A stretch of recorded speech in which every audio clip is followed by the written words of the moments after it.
আলহামদুলিল্লাহ আমাদের এই নির্বাচনে যেরকম একটি জনগণের যে ইচ্ছা আকাঙ্ক্ষা ছিল যে 17 বছরের বঞ্চিত ভোটাররা তাদের ইচ্ছে মতো ভোট দিতে পারবে, আমরাও সেরকম সারাদিন সকাল থেকে সারাদিন সেরকমই আমরা দেখেছি। সকলে এসে ভোট দিয়েছে। শুধুমাত্র একটি শ্রেণী বাদ দিয়ে যাদের আজকে আমার মন ভালো না, সেই সব শ্রেণীর লোকরাই হয়তোবা এই মন খারাপের কারণে আসেনি বা ভোটটা যাতে সুষ্ঠু ব্যাপকভাবে হয়েছে এটা দেখানোর জন্য আসেনি। সেটা তো কয়েকদিন ধরেই এই বার্তা তারা তাদের পলাতক নেত্রী দিয়ে আসছে।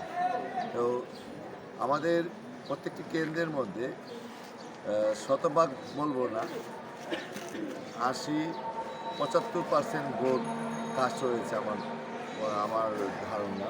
প্রত্যেকটি কেন্দ্রে আমি গিয়েছি আমার 38 নং ওয়ার্ডে। তো আসলে আমরা সাড়া পেয়েছি। জনগণের রায়টা বোঝা যাবে ফলাফলের মাধ্যমে।